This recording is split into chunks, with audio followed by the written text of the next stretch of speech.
आज की इस वीडियो में हम बात करने वाले हैं चैप्टर 6 के ऊपर, जो कि हमारा क्लास 9th का टॉपिक है। ठीक है, क्लास 9th में चैप्टर 6 जो है हमारा वो लाइन्स एंड एंगल्स के ऊपर है। ठीक है, तो इस वीडियो में हम पढ़ने क्या क्या वाले हैं। तो सबसे पहले आएगा हमारा लाइन सेगमेंट और रे। ठीक है, इनके बीच में डिफरेंस क्या होता है। इसके बाद फिर नेक्स्ट हमारे पास है कि एंगल एंड देयर टाइप, कि एंगल कितने होते हैं और उनके टाइप क्या होते हैं। ठीक है, इसके बाद फिर आता है हमारे पास intersecting and non intersecting line. ठीक है, तो बेसिकली हम ये 3 टॉपिक आज देखने वाले हैं। अभी आने वाली जो हमारी 20 से 25 मिनट की वीडियो होगी, उनमें हम इन्हीं तीन टॉपिक के ऊपर बात करने वाले हैं। ठीक है, तो स्टार्ट करते हैं। सबसे पहले क्या आता है हमारा कि लाइन सेगमेंट एंड रे।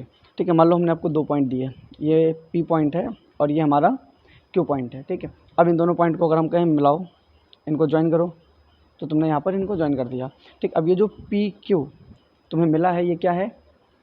ठीक है, तो बहुत से लोगों का आंसर होगा कि ये क्या है, हमारा लाइन है। ठीक है, लेकिन ये आंसर गलत है। ये लाइन नहीं, ये हमारा क्या है, लाइन सेगमेंट है। ठीक है, ये PQ जो है ये हमारा लाइन है, मतलब लाइन नहीं, लाइन सेगमेंट है। ठीक है, तो क्वेश्चन आ सकता है तुम्हारे दिमाग में कि दोनों में डिफरेंस क्या होता है।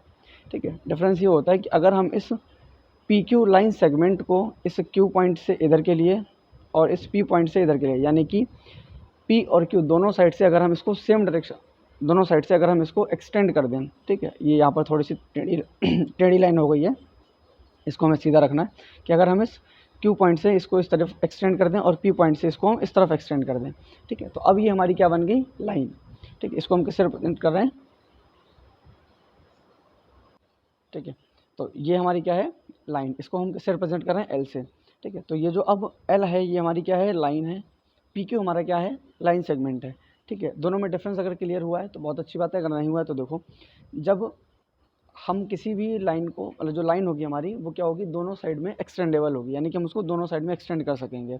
लेकिन जो लाइन सेगमेंट होगा वो हमारा क्या होगा, एक लाइन का छोटा सा पार्ट। ठीक है, जैसे कि ये हमारे पास कोई लाइन है यहाँ पर, ये इस तरीके से हमने तुम्हें दे दिया और इसको हमने नाम दे दिया M, कि ये M जो है वो एक लाइन है। यहाँ पर एक पॉइंट हम A दे दे रहे हैं और एक पॉइंट हम B दे दे रहे हैं। तो ये जो AB होगा ये क्या होगा, लाइन सेगमेंट होगा। ठीक है, AB जो होगा वो क्या होगा, लाइन सेगमेंट होगा। ठीक है, दूसरी M क्या है, लाइन है जो कि A और B पॉइंट से पास हो रही है। ठीक है, तीसरा आता है रे। रे में क्या होता है कि एक पॉइंट हमारा फिक्स होता है और दूसरी साइड जो है लाइन हमारी क्या होती है, एक्सटेंडेबल होती है। जैसे कि अगर हम यहाँ पे इसको मान लें कि ये O पॉइंट है हमारा फिक्स पॉइंट और इधर से एक रे निकल रही है। ठीक है, यहाँ पर मान लो कोई एक ए नाम दे दिया हमने। ठीक है, तो ये जो OA है ये हमारी क्या है, रे। ठीक है, OA क्या है, रे। क्यों, क्योंकि यहाँ पर इस O पॉइंट पर ये फिक्स है, लेकिन ये एक ही साइड में हम इसको एक्सटेंड कर सकते हैं जितना मर्जी चाहें। ठीक है, इसका सबसे अच्छा एग्जांपल है, आपने टॉर्च ली होगी। ठीक है, जो आती हैं मोबाइल वाली नहीं, ठीक है, नॉर्मल टॉर्च जो होती है, उसको आप जब भी जलाओगे तो क्या होगा, जो लाइट रेज होंगी वो सिर्फ एक ही डायरेक्शन में जाएंगी। यानी कि जो आपकी टॉर्च है, जो आपने पकड़ रखी है, वो आपका क्या है, फिक्स पॉइंट है। ठीक है, उसके दूसरी साइड तो लाइट रे नहीं जा सकती ना, लेकिन सामने, उसके सामने जो है वो जितनी डिस्टेंस कवर कर पाएगा मैक्सिमम उतने तक वो जाएगा। ठीक है, इसीलिए हम हमेशा लाइट को, जो होती है, जो लाइट होती है हमारी, उसको हम क्या बोलते हैं, रेज बोलते हैं। ठीक है, ना कि लाइट की लाइन नहीं बोलते हैं, लाइट रेज बोलते हैं। ठीक है, क्यों, क्योंकि वो एक ही डायरेक्शन में बढ़ सकते हैं आगे। ठीक है, तो लाइन सेगमेंट क्या हो गया, एक लाइन का छोटा सा पार्ट। ठीक है, रे क्या होगी, जो एक पॉइंट पे फिक्स हो और दूसरी तरफ एक्सटेंडेबल हो, और जो लाइन होती है वो क्या होती है, दोनों तरफ एक्सटेंडेबल होती है। ठीक है, अभी जैसे कि 6th-7th क्लास में आपने पढ़ा होगा कि जो हम लाइन होती है उसको हम इस तरीके से रिप्रेजेंट करते हैं। जैसे कि हमने इस AB के ऊपर दोनों साइड एरो लगाए हैं, तो ये हमारी क्या रिप्रेजेंट कर रही है, line AB। What it is representing, line AB। ठीक है, अगर हम यही चीज़ सिर्फ एक सिंगल लाइन बना दें, ठीक है, यानी कि ऐसी लाइन जिसमें कोई एरो ना लगे हों, ठीक है, तो वो क्या रिप्रेजेंट करेगी, लाइन सेगमेंट को। और जो रे है उसमें एक तरफ एरो लगा होगा, एक तरफ कुछ नहीं होगा, तो वो हमारी क्या होगी, रे हो जाएगी। ठीक है, लेकिन यहाँ पर जब भी आप यूज़ करोगे लाइन को या लाइन सेगमेंट को या रे को, तो इस तरीके से कि इनके ऊपर सिंबल नहीं बनाओगे। ठीक है, ये 6th-7th के लिए ठीक है, वहाँ पर आपको क्या कहते हैं, नॉलेज अपनी नॉलेज फॉर्म कर रहे होते हो, तो वहाँ पर ये चीज़ें ज़रूरी होती हैं कि आप इनको डिफ्रेंशिएट कर पाओ देख के भी, और दोनों के बीच में अंतर भी आपको पता रहे कि क्या है, किस तरीके से रिप्रेजेंट की जा रही है। लेकिन अभी 9th क्लास में आ गए हो तो इसकी ज़रूरत नहीं है, यहाँ पर आपको ये डिफरेंस ऑलरेडी पता है कि लाइन सेगमेंट और लाइन रे में क्या होता है। ठीक है, तो अभी इसके बाद आगे बात करते हैं एंगल की। अब यहाँ पर आती बात एंगल की। ठीक है, एंगल, तो यहाँ पर हम 3 क्वेश्चंस की बात करेंगे। पहले तो व्हाट, फिर वाई, फिर हाउ। यानी कि एंगल है क्या, एंगल क्यों है, और उसके बाद हम कैसे बनाते हैं एंगल को, ठीक है, एंगल बनता कैसे हमारा। तो सबसे पहले एंगल होता क्या है, ठीक है, देखो अगर हम इसको बड़े जनरल सेंस में बात करें तो जहाँ पर भी आपको कॉर्नर दिखे, ठीक है, जिस भी जगह पर आपको कॉर्नर दिखे वहाँ पर एंगल 100% होगा, ठीक है। अभी आप जिस रूम में भी बैठे पढ़ रहे हो उस रूम को देखो, उसके जितने भी कॉर्नर्स हैं वहाँ पे हर जगह पर एंगल होगा, ठीक है। जो आपकी बुक है कैसी होती है, रेक्टेंगुलर शेप की होती है ना, तो इसमें हर एक कॉर्नर पे क्या होगा, एंगल होगा, ठीक है। यहाँ पर 90 डिग्री का एंगल है, लेकिन जिस तरीके का हमारे पास कॉर्नर होगा उस हिसाब से फिर हमारे पास एंगल आ जाएगा, ठीक है। तो एंगल होता क्या है, जहाँ पर कॉर्नर होंगे वहाँ पर हमारा एंगल होगा, ठीक है। दूसरा, एंगल क्यों है, मतलब इसकी मैं ज़रूरत क्यों पड़ रही है, लाइन और एंगल हम चैप्टर पढ़े जा रहे हैं, आखिर क्यों पढ़ रहे हैं, ठीक है। तो देखो जैसे कि हम सबसे बड़ा सिंपल सा एग्जांपल है कि अगर हमें कोई भी बिल्डिंग वगैरह बनानी होती है तो हम क्या करते हैं, उसका पहले मॉडल तैयार करते हैं, ठीक है। जो सिविल इंजीनियर होते हैं वो क्या करते हैं, मॉडल तैयार करते हैं, ठीक है। वो मॉडल तैयार करने के लिए वो यानी एंगल्स के कॉन्सेप्ट को यूज़ करते हैं कि जो 3D मॉडल होता है उसमें हमें लाइंस को अपने एक पर्टिकुलर एंगल पे उनको ड्रॉ करना होता है, ठीक है, जिससे हमें एक 3D इमेज मिलती है पेपर पे, ठीक है, देखी होगी आप लोगों ने, ठीक है। तो फिर अगर हमारे पास एंगल्स की जानकारी नहीं होगी तो फिर वो लोग इस तरीके से मॉडल को डिज़ाइन नहीं कर पाएंगे, और मॉडल डिज़ाइन नहीं कर पाएंगे तो फिर हमारी बिल्डिंग कैसे बनेगी, या फिर कोई भी जो भी हम बनाना चाह रहे हैं वो कैसे बनेगा, ठीक है। दूसरी चीज़, अभी 9th में हो आप लोग, 10th में जब आप जाओगे तो वहाँ पर एक चैप्टर आएगा हाइट एंड डिस्टेंस। कौन सा chapter, height and distance. Height and distance में क्या है कि इसमें हम एंगल की हेल्प से डिस्टेंस और हाइट फाइंड कर लेते हैं, ठीक है। इसमें टेक्नोमेट्री का भी थोड़ा बहुत यूज़ होगा, ठीक है, लेकिन इसमें हम एंगल की हेल्प से क्या फाइंड कर लेंगे, हाइट और डिस्टेंस, ठीक है। कि अगर हमें एंगल पता है तो हम हाइट निकाल सकते हैं, अगर हमें एंगल पता है तो हम डिस्टेंस निकाल सकते हैं, ठीक है। तो ये तो 2-3 एग्जाम्पल थे। दूसरी चीज़, जब हम लाइट की बात करते हैं, ठीक है, तो आपने 7th 8th में पढ़ा होगा रिफ्लेक्शन रिफ्रैक्शन, तो वहाँ पर भी हम एंगल्स का यूज़ करते हैं, ठीक है। अपनी रिफ्रैक्टेड लाइट और रिफ्लेक्टेड लाइट इनको एक्सप्लेन करने के लिए कहीं ना कहीं हमारे एंगल का इस्तेमाल होता है, ठीक है। तो ये तो 2-3-4 एग्जांपल थे हमारे, आगे बहुत सारे ऐसे एग्जांपल हैं जहाँ पर हमें एंगल्स का हमें यूज़ देखने को मिलता है, एंगल हो गया, लाइन्स हो गई, ठीक है। इसके बाद अब क्वेश्चन आता है हमारा हाउ, ठीक है, कि हाउ एंगल इज़ फॉर्म्ड, कि एंगल बनता कैसे है, ठीक है। तो सबसे अच्छा एग्जांपल है इसका, एक तो जो आपको पता था कॉर्नर जहाँ पर होगा वहाँ पर एंगल होगा। दूसरा कि अगर कोई दो रेज, रे का मतलब है कि वो एक ही डायरेक्शन में एक्सटेंड हो रही है, ठीक है। तो ये हमने पॉइंट ओ ले लिया, इस पॉइंट से हमने एक रे इधर एक्सटेंड कर दी, मान लो ये ए हो गया, दूसरी हमने यहाँ पर एक्सटेंड कर दी, इसको मान लो हमने बी। तो अगर किसी एक पॉइंट से दो रेज निकलेंगी, अगर किसी एक पॉइंट से दो रेज निकलेंगी तो वहाँ पर एंगल 100% फॉर्म होगा, अगर वो रेज अलग अलग हैं। जैसे कि यहाँ पर ओ था, ठीक है, ये मान लो ओ है, एक रे इस साइड में गई है, ठीक है, इसको हमने नाम दे दिया ओ ए रे, ठीक। अगर इस ओ ए को छोड़ के किसी दूसरे रास्ते से अगर कोई दूसरी रे इसी पॉइंट से निकलेगी तो फिर वो एंगल फॉर्म करेगी, ठीक है। जैसे कि अब यहाँ से अगर इस साइड में जा रही है, ये मान लो बी, तो ये एंगल बन गया। इधर जाएगी अगर ये सी है तो ये एंगल बन गया, सॉरी ये वाला नहीं, ये वाला एंगल बन गया, ठीक है। तो अब किधर भी आप निकाल के देख लो, अगर एक सिंगल पॉइंट से दो रे अगर ओरिजिनेट हो रही हैं तो फिर वो क्या करेंगी, एंगल को फॉर्म करेंगी, ठीक है। और जो हमारी दोनों रेज होंगी इनको हम क्या बोलेंगे, आर्म, ARM, ठीक है। तो ये जो OB है ये हमारी क्या है, आर्म है, ठीक है, आर्म्स। OB और OA को हम क्या बोलेंगे, आर्म्स, ठीक है।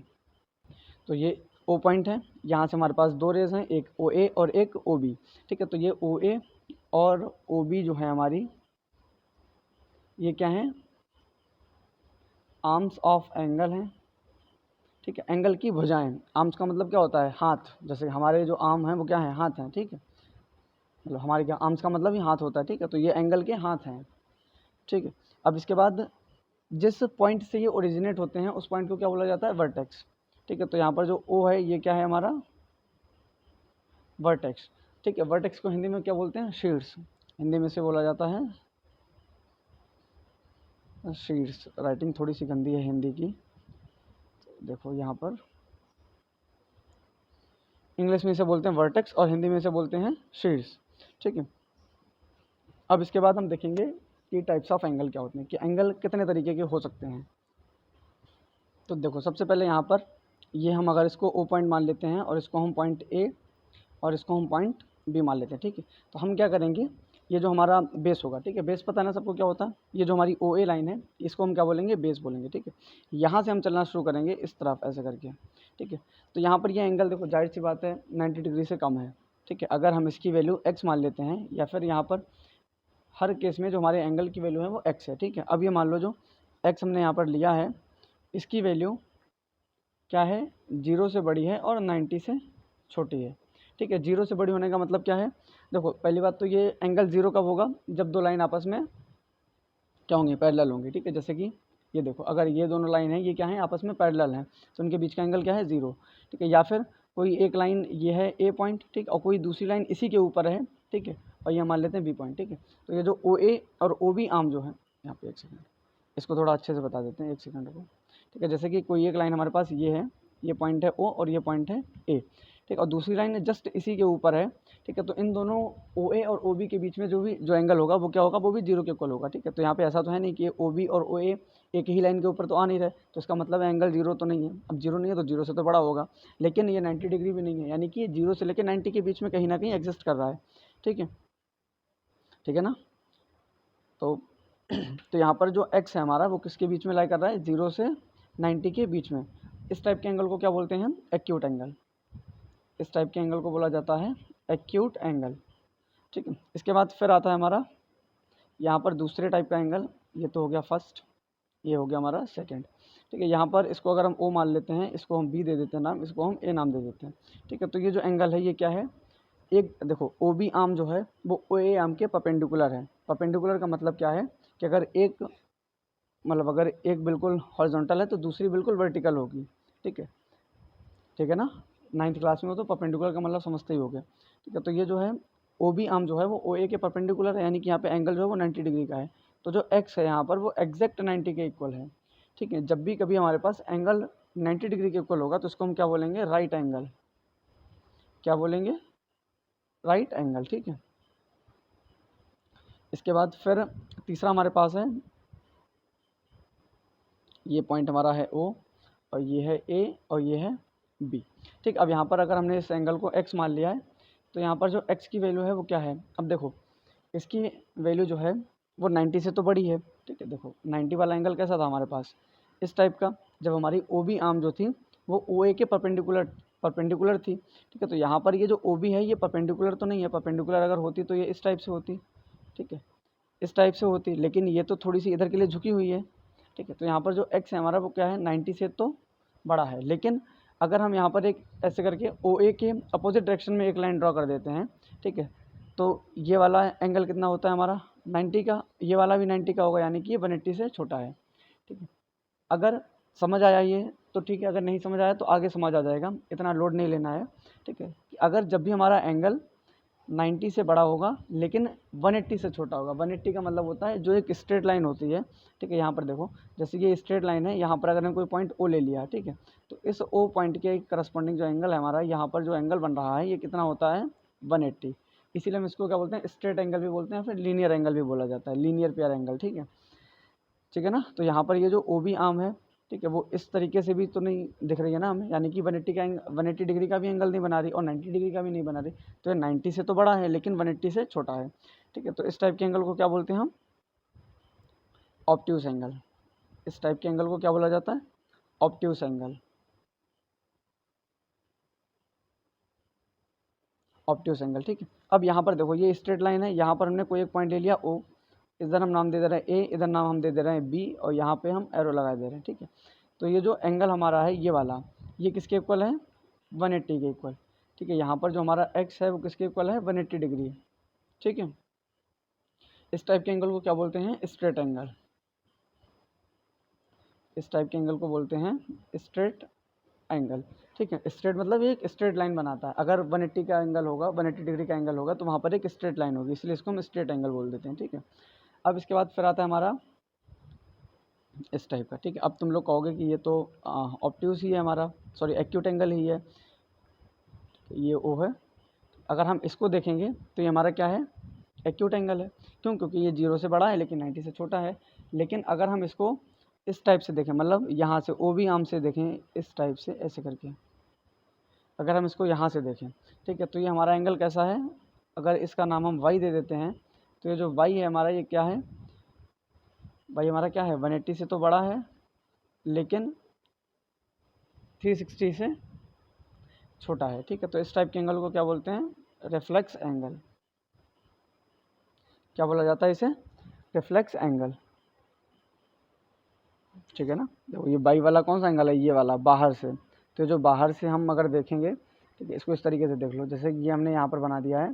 ठीक है, अगर ये पॉइंट ओ है और इस वाले एंगल की अगर हम बात करें, ठीक है, तो ये वाला एंगल देखो 180 से तो बड़ा ही होगा। 180 का मतलब क्या है? एक स्ट्रेट। जैसे कि अगर इस वाली आर्म को हम यहाँ पर रख दें और इस वाली आर्म को हम यहाँ पर रख दें तो 180 बनेगा ना। लेकिन यहाँ पर ये वाला साइड में देखो ये एंगल एक्स्ट्रा आ रहा है ना, तो 180 से तो बड़ा हो गया। और 180 से बड़ा हो गया और 360 कितना होता है? जैसे कि ये पॉइंट है, इसके चारों ओर अगर हम घूम लेते हैं तो हमारा 360 बनता है। तो यहाँ पर 360 भी नहीं है ये, क्यों? क्योंकि इतनी जगह छूटी हुई है यहाँ पर। ठीक है, 360 तब होता है ना जब ये पूरा यहाँ से घूम के आते हैं, हम एक सर्कल पूरा करते हैं, लेकिन सर्कल तो हमने पूरा किया नहीं है। ठीक है, तो इसलिए 360 से छोटा है लेकिन 180 से बड़ा है। ठीक है, तो ये हमारे हो गए टाइप्स ऑफ एंगल। अब इसमें कुछ यहाँ पर हम टर्म्स देख लेते हैं जो कि आगे हमें काम आने वाले हैं। ठीक है, तो सबसे पहले हमारा आता है कॉम्प्लीमेंट्री एंगल। कॉम्प्लीमेंट्री एंगल का मतलब क्या होता है कि अगर हमारे पास दो एंगल दिए गए हैं, ठीक है, इफ़ टू एंगल, सॉरी यहाँ पे इसको इस तरीके से लिखो, if sum of two angle,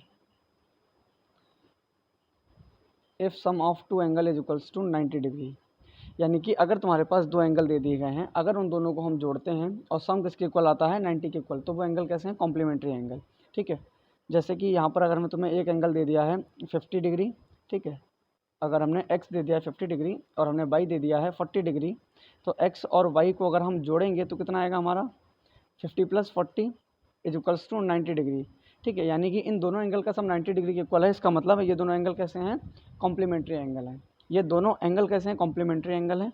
50 जो है वो 40 का कॉम्प्लीमेंट होगा और 40 जो है वो 50 का कॉम्प्लीमेंट होगा, और जो दोनों एंगल होंगे वो आपस में एक दूसरे के कॉम्प्लीमेंट होंगे।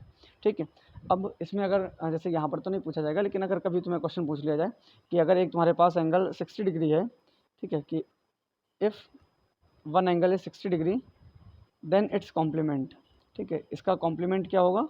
तो तुम क्या करोगे? ठीक है, तो इसके कॉम्प्लीमेंट को फाइंड करने के लिए तुम क्या करोगे? 90 से इसको सब्ट्रैक्ट कर दोगे, तो जो भी आएगा वो इसका कॉम्प्लीमेंट होगा। ठीक है, कॉम्प्लीमेंट को ऐसे समझ लो कि अगर हम कॉम्प्लीमेंट को एंगल में ऐड करें तो 90 डिग्री के इक्वल आ जाए। ठीक है, कॉम्प्लीमेंट्री होता है कि दोनों का सम 90 के इक्वल हो, और कॉम्प्लीमेंट का मतलब कि अगर हम उस कॉम्प्लीमेंट को ऐड करें अपने एंगल में तो वो 90 के इक्वल आना चाहिए। ठीक है, और दोनों के लिए होता है। यहाँ पे दो एंगल है, ठीक है, तो ये दोनों कॉम्प्लीमेंट्री होंगे अगर इनका सम 90 के इक्वल आए। अगर 40 एंगल हमें दिया गया है, उसका कॉम्प्लीमेंट पूछा है, तो ऐसा एंगल बताओ जिसको जोड़ें तो 90 के इक्वल आ जाए सम। ठीक है, उम्मीद करते हैं चीज़ क्लियर हुई होगी। इसके बाद फिर आता है सप्लीमेंट्री एंगल। ठीक है, जैसे कॉम्प्लीमेंट्री एंगल में सम जो हमारा था वो 90 के इक्वल होना चाहिए था, वैसे ही सप्लीमेंट्री एंगल में क्या होगा कि जो सम होगा, सम ऑफ एंगल्स, ये किसके इक्वल होगा? 180 डिग्री के इक्वल। ठीक है, फॉर एग्जांपल अगर x हमारे पास 70 डिग्री है और y हमारे पास 110 डिग्री है, तो x प्लस वाई का सम कितना होगा? 180 डिग्री। ठीक है, देखो कैसे होगा,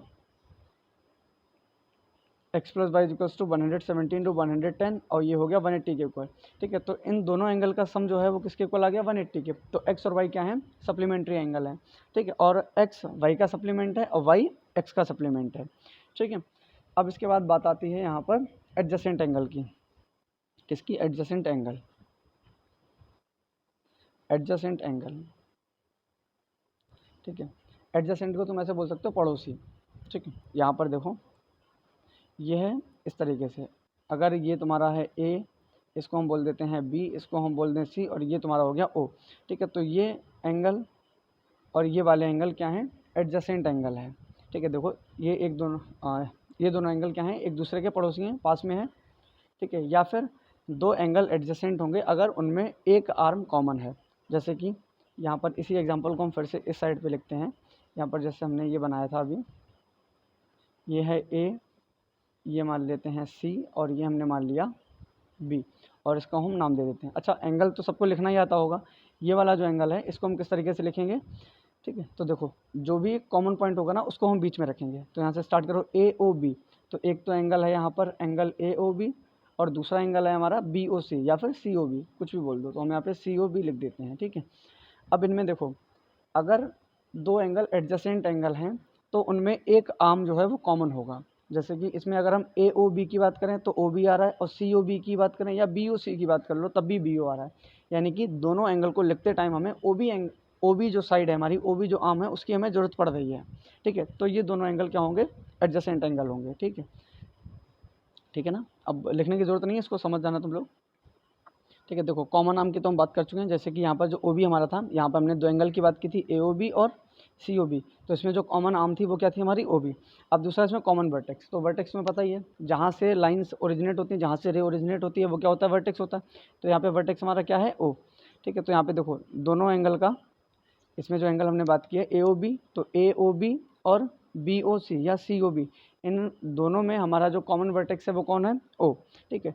तो कॉमन वर्टेक्स भी होना चाहिए, साथ ही साथ में जो नॉन कॉमन आर्म है, नॉन कॉमन आर्म का मतलब है O A and O B, O A and O B, ये तुम्हारी sorry O C, O A and ओ सी, ये तुम्हारी क्या है, नॉन कॉमन आर्म, ठीक है। ये जो नॉन कॉमन आर्म है ये तुम्हारी कैसे होनी चाहिए, अपोजिट साइड पे होनी चाहिए कॉमन आर्म की। इसका मतलब ये है जैसे कि तुम्हारा ओ बी क्या है, कॉमन आर्म है, ठीक है, ओ बी क्या है, कॉमन आर्म, ठीक है। अब इसके अपोजिट साइड में नॉन कॉमन आर्म होनी चाहिए उन एंगल्स की, ठीक है, जैसे कि यहाँ पर ए ओ और ओ सी दिया गया है, ठीक है। अगर ये तीनों कंडीशन मिल रही है तुम्हें, तो जो दो एंगल होंगे वो क्या होंगे, आपस में एडजेसेंट एंगल होंगे, ठीक है, ठीक है।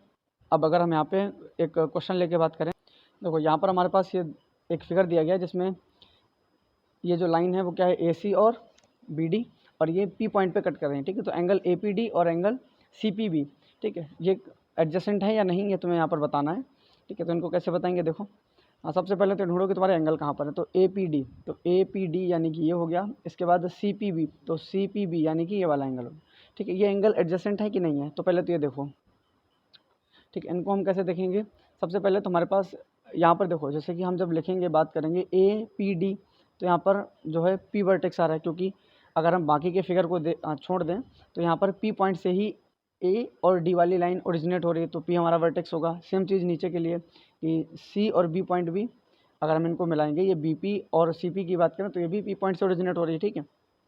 तो यहाँ पर हमारा जो पी है वो क्या वर्टेक्स है, ठीक है, लेकिन वर्टेक्स तो हमारा दोनों में कॉमन है, और अभी पीछे हमने देखा था कि हमारे पास कॉमन वर्टेक्स होना चाहिए, तो कॉमन वर्टेक्स तो हमें मिल गया। अब देखते हैं कॉमन आर्म, तो कॉमन आर्म इन दोनों में कोई है ही नहीं, तो एक एंगल तुम्हारा है ये और एक एंगल है तुम्हारा ये, तो यहाँ पर नो कॉमन आर्म,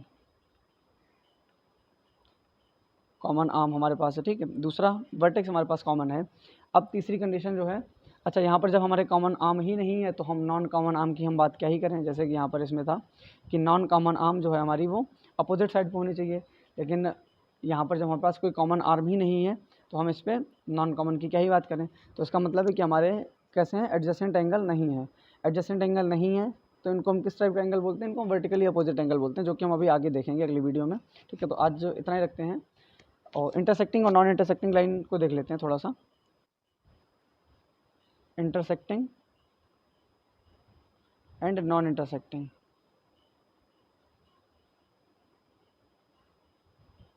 ठीक है। देखो इंटरसेक्टिंग में क्या होता है कि दो लाइनें एक पॉइंट पे कट करती हैं आके, ठीक है, इस तरीके से। अगर ये दोनों लाइनें किसी एक पॉइंट पे कट कर रही हैं तो क्या होगा, तुम्हारा इंटरसेक्टिंग लाइन होगा। या फिर इस तरीके से देख लो कि दोनों लाइन के पास एक कॉमन पॉइंट होना चाहिए, जैसे कि ये लाइन अगर हम इसको एल मान लें और इसको हम एम नाम दे दें, और ये पॉइंट हमारा अगर ओ हो, तो लाइन एल और लाइन एम के पास जो है वो क्या है, ओ कॉमन पॉइंट है। या फिर ये दोनों लाइन ऊपर कट कर रही हैं तो क्या है, ये इंटरसेक्टिंग लाइन है। और नॉन इंटरसेक्टिंग में क्या होगा, इस तरीके से, वो किसी भी तरीके से हो सकती है, ठीक है, लेकिन वो कट नहीं करेंगी, ठीक है। और जो पैरेलल लाइंस होती हैं वो मोस्टली क्या 100% नॉन इंटरसेक्टिंग लाइन होती हैं, ठीक है, वो आपस में कभी कट नहीं करती हैं। और इसका सबसे अच्छा एग्जांपल है जो रेलवे ट्रैक होता है तुम्हारा, रेलवे ट्रैक कभी आपस में कट नहीं करता है, कट करता है लेकिन उसे कराया जाता है, वहाँ पे साइड में एक लाइन लगी होती है, ठीक है, जो मेन लाइन होती है वो कभी आपस में एक दूसरे को कट नहीं करती है, ठीक। तो यह आज के लिए इतना ही, अगली वीडियो में हम मिलेंगे फिर से। Okay, thank you.